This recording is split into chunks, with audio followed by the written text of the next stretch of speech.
Life's too short to drive boring cars.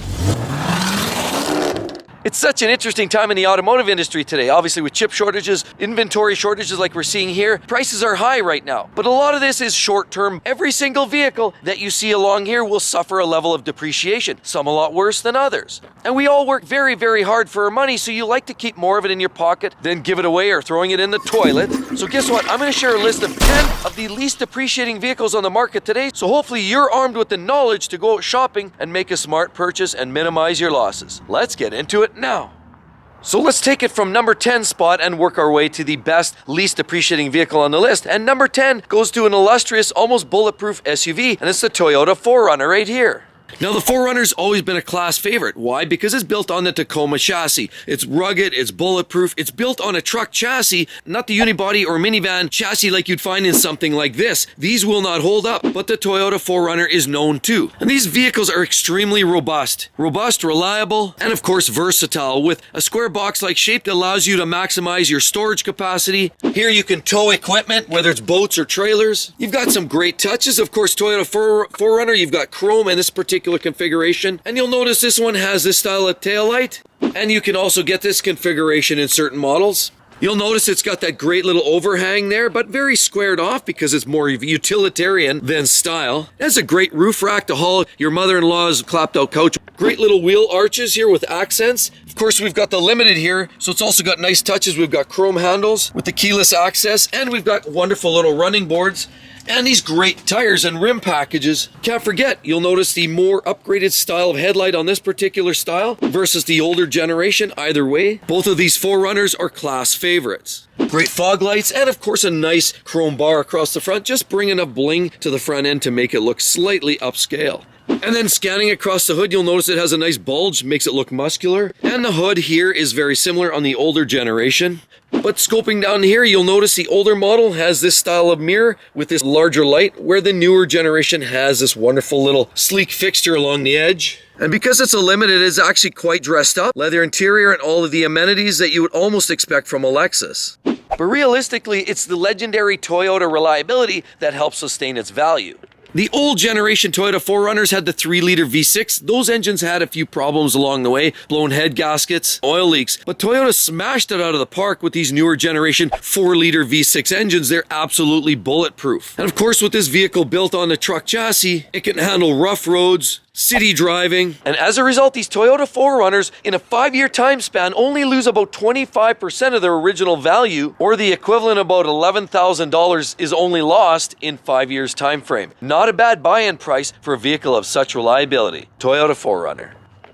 So the next car on our list actually happens to be a retro animal, and it's the Dodge Challenger as we have back here. These cars mainly change hands at a very high rate on the used car market because of their retro appeal, because of the style factor, because of the sportiness and the relative affordability. Now you can get a V6 engine in these vehicles, you can get a 5.7 liter V8 or the wonderful 6.4 liter Hemi. Great engines. Even more importantly, you can get a supercharged V8 in the Dodge Hellcat, over 700 horsepower and huge amounts of torque. Results in not much tire left after a few short runs. But looking around, what's not to like about this absolutely gorgeous car? Looking around, beautiful wheels. Of course, we've got old school looking mirrors. No sunroof in this thing, but you don't really need it. There's your fuel cap, looks very retro, and you've got this great oversized rear wing, and there you have it. It's Dodge with the conventional Dodge rear lights that look very 70s retro. Of course, here you have one, and of course 2 tailpipes, dual exhaust in this car. And look at down here, you actually have some flair, but really cheap looking, conventional looking handles. But it's this hood that looks great. Got a set of big nostrils there, glaring and blowing smoke. Well, not literally smoke, but these engines, they're Dodge, so eventually they do smoke.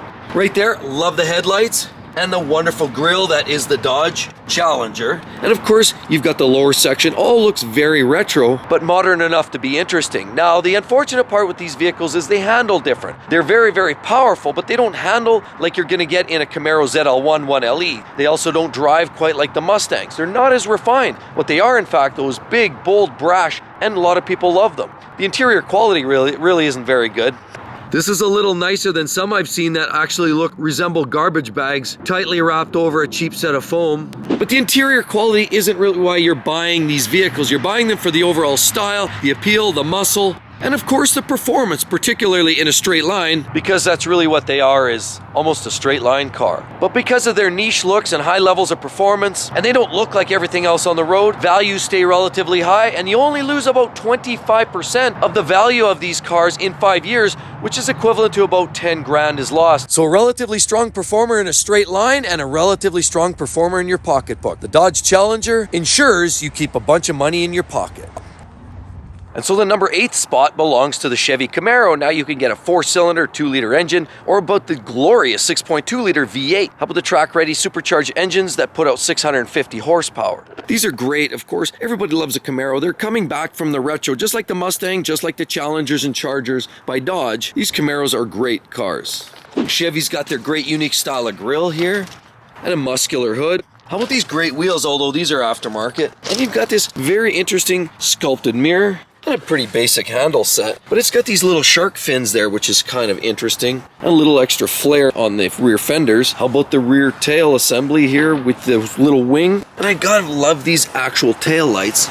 But you'll notice we have 1 and 2 exhaust tips with this great little splitter. An interior that feels a little bit cramped, but it is of reasonable quality. Of course, it's got a sunroof and a whole lot of performance to go with it. But if you could believe it, these vehicles only lose about 23% of their original value, or the equivalent of about $8,500 in 5 years time frame. Not a bad loss for a car that looks this good and potentially goes that good. The Chevy Camaro. And the next one on my list is a great little hot rod, very sporty offering. There's often many porcupine references to this car, and it only loses about 22.7% of its original value, or about $17,500 is lost in 5 years. Relatively small amount considering the caliber of car this actually is. Take a look. Now, I personally believe this is the nicest Corvette ever made. As a matter of fact, I actually like these better than the current generation C8. Because these really are true to the Corvette essence, which is big power, rear drive, and of course front engine vehicle. These are absolutely beautiful. Here we have a Stingray, which is a 6.2-liter V8 under the hood there that makes about 450 horsepower and about 450 pound-feet of torque tucked under that hood, right under that vent. Of course, you've got great LED headlights here. Corvette always has the aggressive style. You've got vents like this. There's your Stingray logo, and they've got some cool little mirrors. How about the flare on the back? These cars are absolutely behemoths, almost in line with a Ferrari or Lamborghini for stance. Great rear lights, and of course more vents, and yet further vents there. The interior is the highest quality ever produced in a Corvette, with lots of top grade materials. And in many of the models, the hood and the roof are made of carbon fiber, and all of the panels along the side, including the door, are essentially made of composite materials, plastic. And it's all that weight savings that saves, it's 50, 60, 70 pounds from the previous generation. Of course, you've got some great splitters underneath there, and look at those blowhorns down there for exhaust tips. These cars make great noises. Of course, you've got the great high polished wheels there. And of course, I love the rocker panels here. Very contoured, looks ultra aggressive. And there you go, you've got the big red brake calipers on steel discs. What's not to like about a C8 Corvette? They're absolutely beautiful. Now this car here does come with the 7-speed Tremec manual gearbox with match revving, so you can always sound like a rock star out on the racetrack with these cars. Beautiful, reliable, and if you really want to have one, now's the time because prices aren't going any lower. So the 6th spot actually goes to a modern muscle car, or a retro muscle car if you will, and it's one of the classic favorites, the Ford Mustang, like this. Here we have a Mustang GT. This has a 5-liter V8 engine, and you can either get an automatic or a manual stick shift 6-speed gearbox. You'll notice it's got some great chrome tips on there as well on both sides. Awesome little color matching splitter. And you've got to love these Mustang rear taillights, definitely very distinctive, and high gloss black finishing on the rear tail. GT showing that you've got the more potent V8 version, and you've got this great little ducktail on the back trunk lid. Gives a little bit of extra flavor in there. And you can't go wrong with a Mustang gas filler. Or how about these great wheels? We've got keyless entry there. And a great mirror, very standard and basic, but it looks interesting and it's color matched. The GT, of course, has those dual nostrils on the hood, makes it look very stout and sporty, and a pretty standard grille that you'll find on every Mustang like this. But you'll notice it has a very aggressive front spoiler and lip here, showing its sporting intentions, particularly in the 5-liter, which is the V8. Of course, we don't have a sunroof here, but we do have a relatively decently built quality with a manual gearbox in this particular car.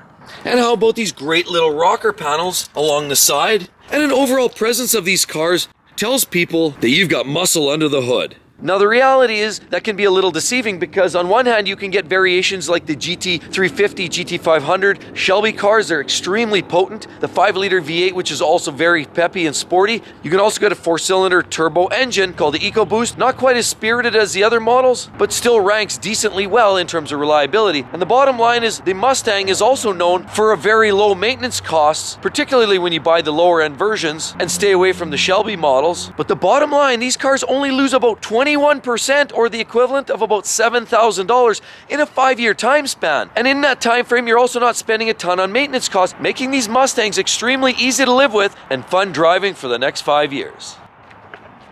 And the fifth vehicle that's the least depreciating on my list happens to be what we have here, and it's a Toyota Tundra. Everybody loves a Toyota Tundra. You've got the Japanese reliability and full-size truck hauling capability.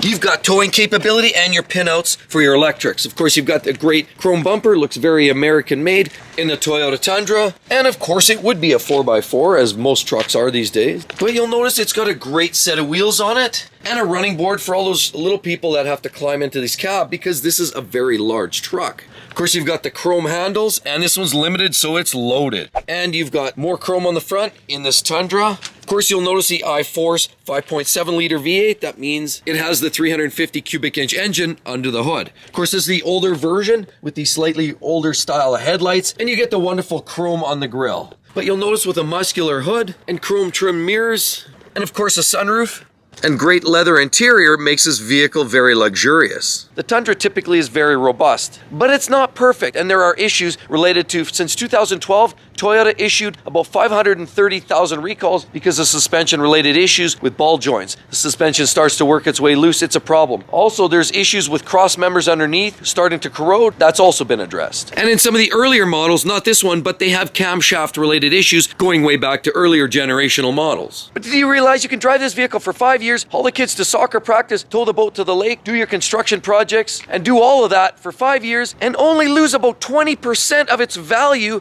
or to the equivalent of about $8,500 in 5 years' time. These are very reliable, relatively low maintenance costs, and of course, easy to own because you won't lose your shirt at the end of 5 years. The Toyota Tundra.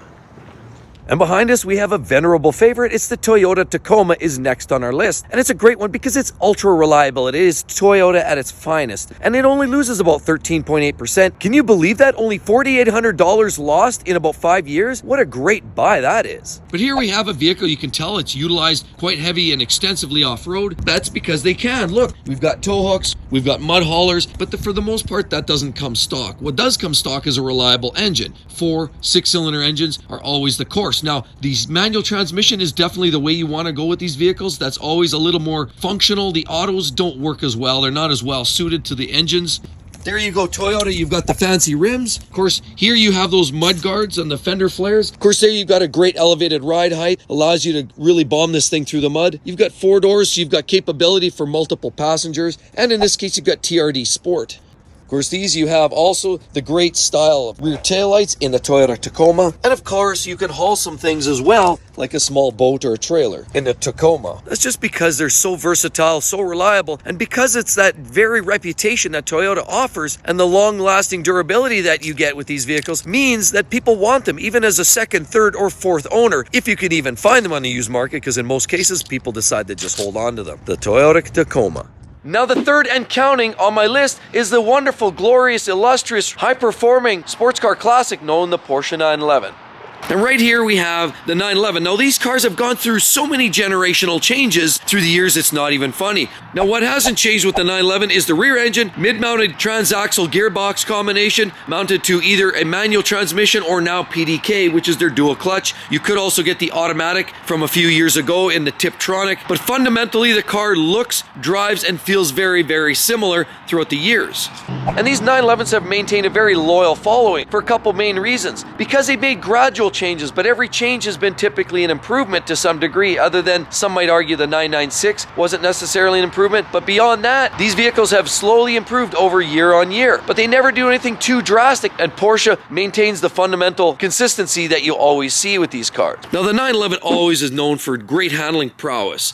Love this rear finish, of course, because you've got this light bar across the back. This is what they call the Porsche 992, so this is the current generation 911. And they have these great rear finish back there with 1 and 2 tailpipes. and a beautiful taillight assembly. Of course, you know you've got this upgraded rear deck. Configuration is unique for this model now. But Porsche always puts a very high quality wheel on there, and you'll notice it's red calipers, meaning it's standard brakes, steel discs. You can also get the yellow, which is the PCCB, and that's the Porsche's carbon composite brakes. Of course, you get the great top glass panel here. Beautiful mirrors, very cleanly designed, and of course, save the best to last, of course, is the headlights on a Porsche 911 have always looked very similar to this with the two bug eyes, other than the 996 generation. Of course, you got this great new spoiler on the front end because you see that little squareness in there that gives it away. This is the 992 generation car. And you can see there, Porsche, you've got the newest and latest in headlight design.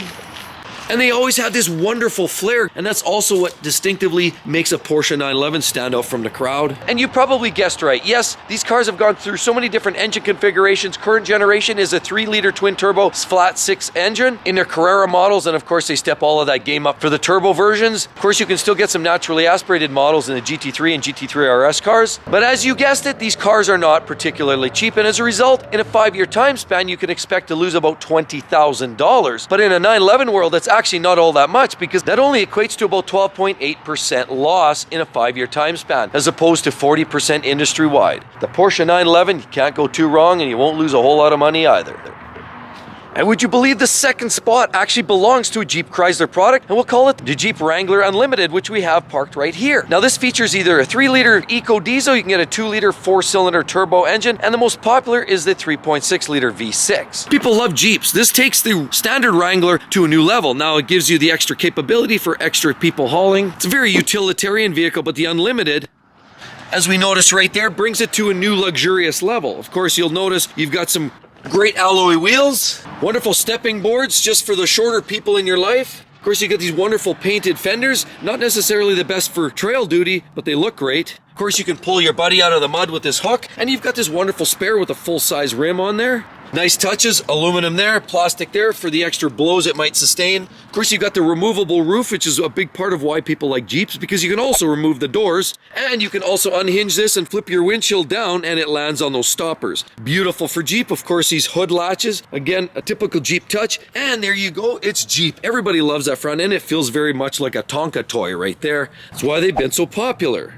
And the Unlimited takes the base model and steps it up 3 levels with nicer interior by a long shot. Now, did you realize in about a 5-year span, you would expect to only lose about 10% of its original MSRP value, or to the tune of about $38 US?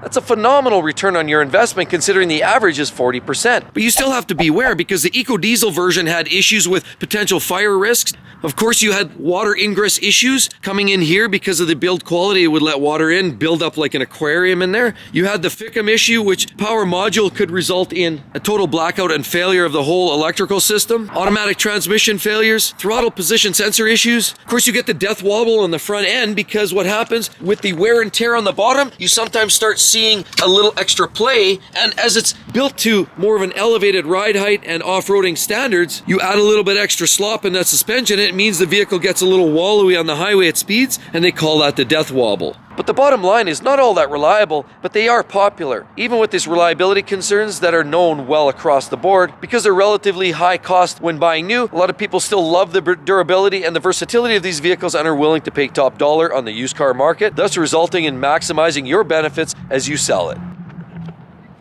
And I know this may be very difficult to believe, but our #1 spot actually goes to a Jeep Chrysler product, and it's right here. It's a Jeep Wrangler. And firstly, understanding that the industry average for depreciation across all makes and models are typically around 40%. The Jeep Wrangler actually has a 5-year depreciation loss of about 9%, equating to about $2,800, which is almost nothing. It's almost a wash. After driving this vehicle for 5 years, you can walk away with barely a nickel of loss. And you can see why, because Jeeps have always been extremely popular for the off-roaders. Look at the large oversized off-road tires that we have here. Of course, you've got beat up wheels, but that's par for the course when you're climbing over rocks and mud. You've got stupendous ride height here to allow you to get over large curbs and rocks and stumps. And of course, a very robust roof that's removable. That's another piece why people like these vehicles. Of course, you got a very robust handle and mirrors. Everything's made either to replace, but they can take a beating. I mean, look at even the window. You can see it's vertical, allowing for best maximum visibility when you're looking out. I mean, just look at the top here. It has a very Tonka truck look to it. and the headlights, just to reaffirm that this vehicle feels and looks a lot like a Tonka toy. And here you've got hard plastic body panels, so if you're banging off trees and stumps and grass and shrubs, you're not going to wreck the body panels. Of course, you've got additional plastic moldings here also to protect. And this windshield is made to pivot forward. You can actually flip the windshield forward. As you'll notice, you've got these stoppers here, so that's another versatile factor of these vehicles. And these doors are also made to lift off in a pinch, making this vehicle very versatile and functional and a great California excursion. Here you've got as well a spare tire on the back in case you have a problem. A lot of people tend to carry those large jacks off the back here, as well as a jerry can of fuel if you're going deep woods. Of course, you can haul a little bit, although these vehicles aren't typically rated for a large amount of tow capacity. You're able to haul a small utility trailer, maybe a small boat or a Sea-Doo or what have you, so it has versatility wrapped all around it. But the interiors aren't really that high quality, but you can get a manual gearbox, and in this particular model, being the Rubicon, you can get full front locking differential, meaning you can 4 wheels all cranking on the rocks at the same time instead of getting one tire fire that you would get typically in a lot of all-wheel drive or 4-wheel drive applications.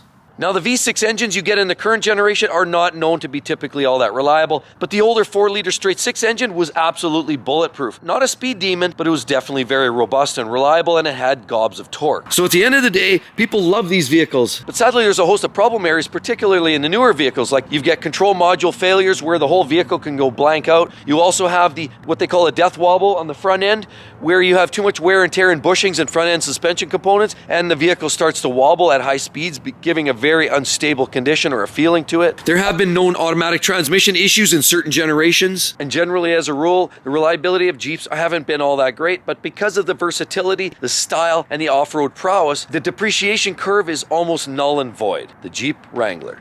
And of course, with all of that said, be sure that you're going to want to check out this video here, because you also don't want to make a mistake and buy one of those vehicles that won't last 60,000 miles. Hope to see you on the next one. Catch you real soon. Bye-bye.